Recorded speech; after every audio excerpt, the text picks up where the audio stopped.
Puspusan ang pagpapatupad ng Environment Management Bureau ng DNR sa Extended Producer Responsibility Act of 2022. Dito, inatasan ng mga kumpanya na maging responsable sa tamang disposal ng kanilang plastic packaging waste. Ang mga basurang ito ang naiipon sa mga estero at iba pang mga daluyan ng tubig na nagreresulta sa pagbaha. Nagbabalik si Elijah Canlas.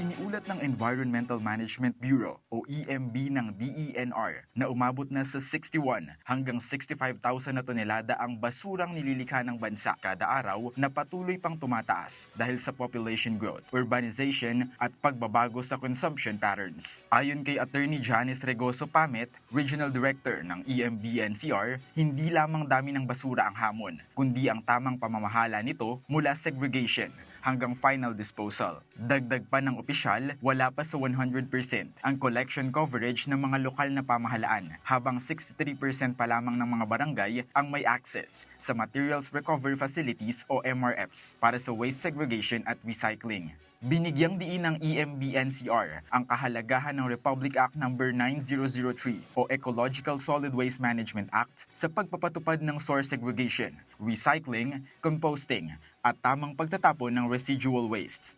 Hindi lamang po trabaho ng gobyerno yung paglilinis ng ating mga basura.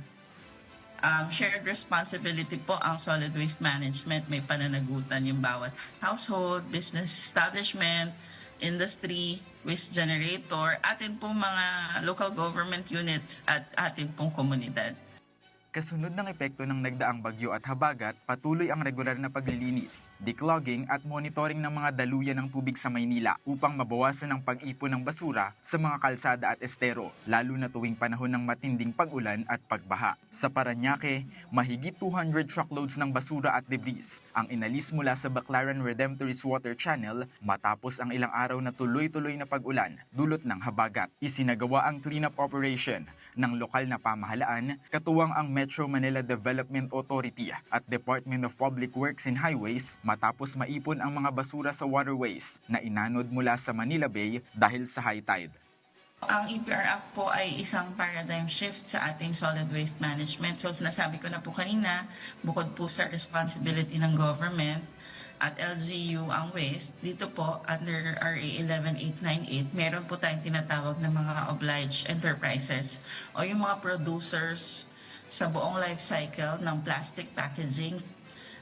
Kailangan po nilang mag-comply dito sa ating EPR Act. Pinaiigting aniya ng Extended Producer Responsibility Act of 2022 ang pananagutan ng mga kumpanya sa pagbawi at divert ng bahagi ng kanilang plastic packaging waste. Target ng EPR law na maabot ang 80% waste diversion rate ng mga obliged enterprises pagsapit ng 2028 upang mabawasan ng plastic waste na napupunta sa landfill at waterways. Nanawagan naman ng EMB-NCR sa publiko na makiisa sa solid waste management sa pamamagitan ng tamang segregation, pagbabawas ng paggamit ng single-use plastics, recycling at responsableng pagtatapon ng basura bilang bahagi ng shared responsibility ng lahat.